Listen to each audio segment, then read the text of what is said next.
ചണ്ടമുണ്ടന്മാരെ സംഹരിക്കാൻ പരാശക്തിയുടെ പുരുകക്കൊടിയിൽ നിന്നും അവതരിച്ചതാണ് ഭദ്രകാളിയായ ചാമുണ്ടേശ്വരി. സപ്തമാതൃക്കളിൽ കൂടുതൽ ക്ഷേത്രങ്ങളുള്ളത് ചാമുണ്ടേശ്വരിക്കാണ്.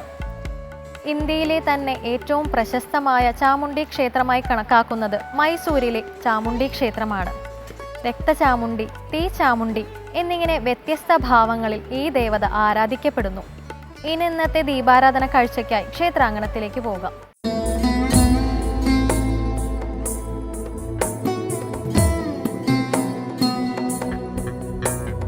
കുഞ്ചമനോഹര പാദചലന്മണി നൂപുരഹംസ വിരാജിതേ കഞ്ചഭവാദി സുരൗഖ പരിഷ്ടുതലോക വിസ്തൃത്വര വൈഭവേ.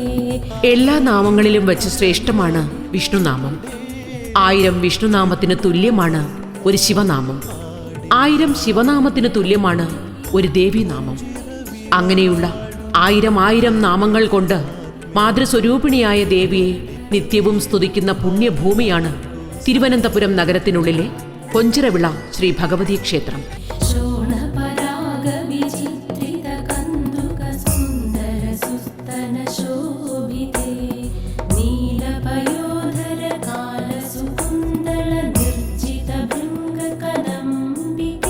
നൂറ്റാണ്ടുകളായി ശക്തിപൂജ കൊണ്ട് പുണ്യം നിറഞ്ഞ ആത്മീയ സന്നിധി.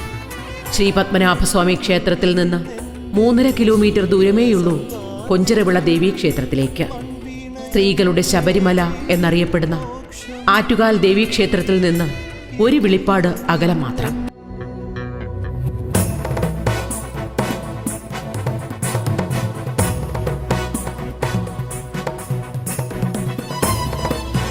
ശ്രീ ഭദ്രകാളിയോടൊപ്പം ശ്രീ ദുർഗാദേവിയെയും ക്ഷേത്രത്തിൽ ആരാധന നടത്തിവരുന്നു.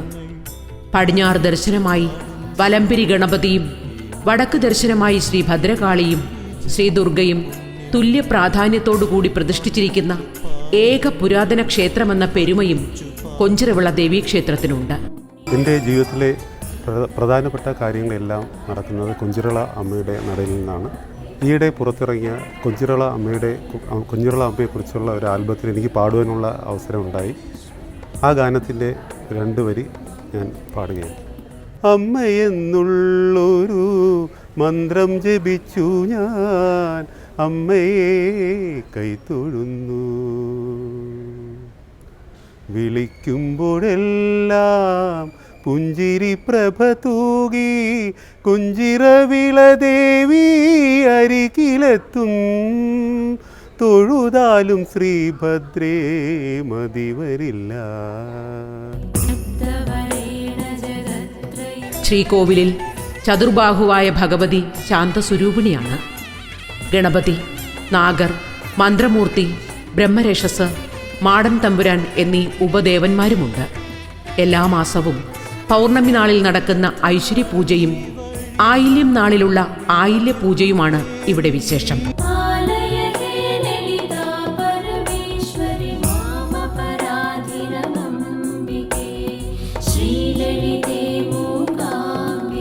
കൊഞ്ചിറവിള അമ്മ ആലംബഹീനർക്ക് അഭയസ്ഥാനമാണ് കൊഞ്ചിറവിള ശ്രീഭഗവതി ക്ഷേത്രം. അപ്പം അമ്മയുടെ വിശ്വാസം ഓരോ ഭക്തജനങ്ങളുടെയും മനസ്സിലുണ്ടെങ്കിൽ തീർച്ചയായിട്ടും അമ്മയുടെ അനുഗ്രഹം നിങ്ങൾക്ക് ഇവർക്കും ഉണ്ടാകും. തീർച്ചയായിട്ടും അമ്മയുടെ അനുഗ്രഹത്തിനായി നിങ്ങൾ അമ്മയെ സമീപിച്ച് അമ്മയെ വിശ്വസിച്ചാൽ നിങ്ങൾക്ക് എല്ലാവർക്കും നന്മ മാത്രമേ അമ്മ നൽകൂ.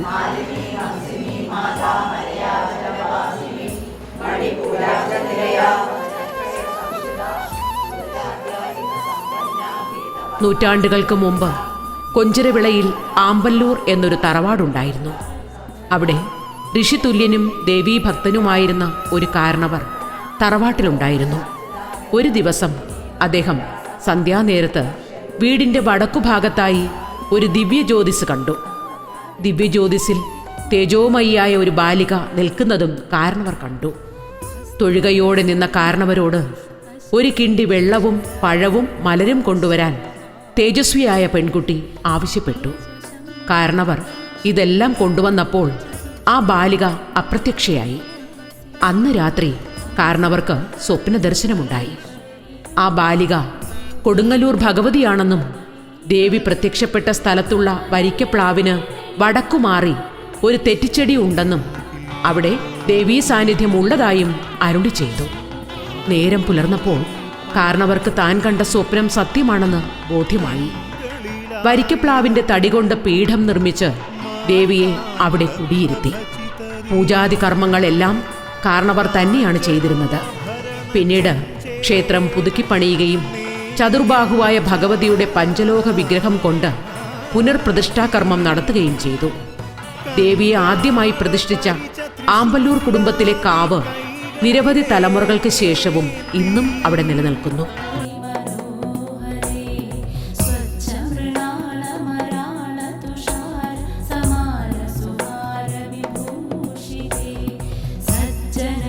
കൊഞ്ചിറവിള ദേവീക്ഷേത്ര ഭാരവാഹികൾ കാവിലെത്തി അനുഗ്രഹം വാങ്ങിച്ച ശേഷമേ ഉത്സവം ആരംഭിക്കൂ.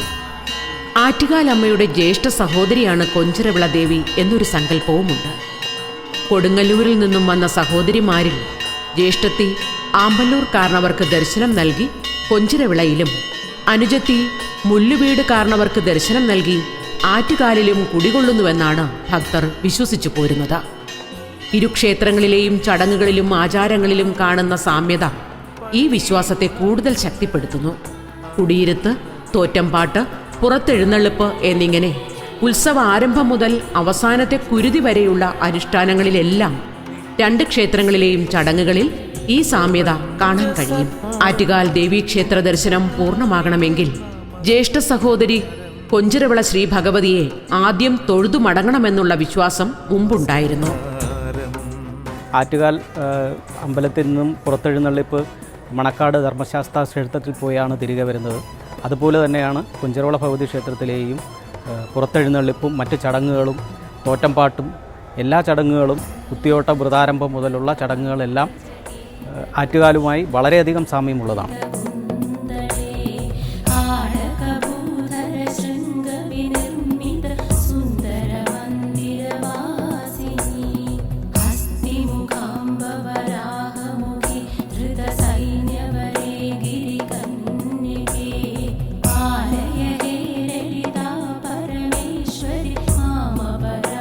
കുംഭമാസത്തിൽ പൂരാടം നക്ഷത്രത്തിൽ തുടങ്ങി 10 ദിവസത്തെ ഉത്സവമാണ് ഇവിടെ പ്രധാനം. 1-ാം ദിവസം കൊടുങ്ങല്ലൂരമ്മയെ പച്ചപ്പന്തലിൽ തോറ്റംപാട്ടിലൂടെ ആവാഹിച്ച് ക്ഷേത്രത്തിൽ കാപ്പുകെട്ടി കുടിയിരുത്തുന്നതോടെ ഉത്സവത്തിന് തുടക്കമാകും. ചിലപ്പതികാരത്തിലെ കണ്ണകിയുടെ കഥയാണ് തോറ്റംപാട്ടായി പാടുന്നത്. 3-ാം ഉത്സവത്തിന് കുത്തിയോട്ട് നേർച്ചക്കാർ വ്രതാനുഷ്ഠാനം തുടങ്ങും. 9-ാം ദിനമായ അശ്വതിക്കാണ് പൊങ്കാല. അന്ന് വൈകിട്ട് 3 മണിക്ക് പൊങ്കാല നൈവേദ്യം നടക്കും. ഇത് ഇവിടുത്തെ മാത്രം പ്രത്യേകതയാണ്. പൊങ്കാലയ്ക്ക് ശേഷം കുത്തിയോട്ടവും ചൂരൽകുത്തുമാണ്. ഈ ചടങ്ങുകൾക്ക് ശേഷം ദേവിയുടെ പുറത്തെഴുന്നള്ളിപ്പ്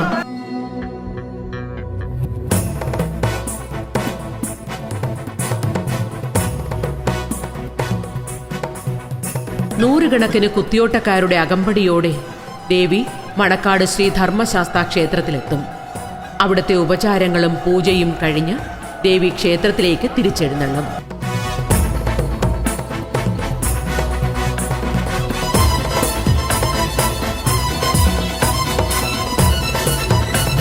പുരാതന ക്ഷേത്രമായ മണക്കാട് ക്ഷേത്രത്തിലെ ശാസ്താവ് ദേവിയുടെ സഹോദരൻ എന്നാണ് സങ്കല്പം. 10-ാം ഉത്സവത്തിന് രാത്രിയിൽ കാപ്പഴിക്കലും കുരുതി തർപ്പണവും നടക്കുന്നതോടെ ഉത്സവത്തിന് സമാപനമാകും.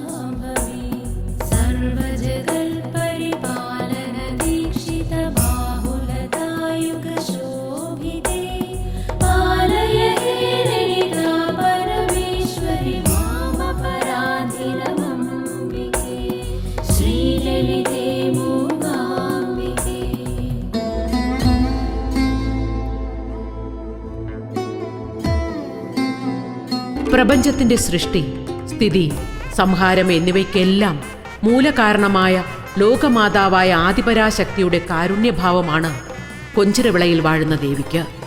ഭക്തർ അവരുടെ വേദനകളും ആഗ്രഹങ്ങളും ദേവിയുടെ പാദങ്ങളിൽ ആത്മനിവേദ്യമായി അർപ്പിക്കുന്നു. അഷ്ടൈശ്വര്യപ്രദായിനിയായ ദേവി ഭക്തരുടെ പ്രാർത്ഥനകൾ സഫലമാക്കുന്നതോടൊപ്പം അവരെ മോക്ഷമാർഗത്തിലേക്കും നയിക്കുന്നു. ശ്രീ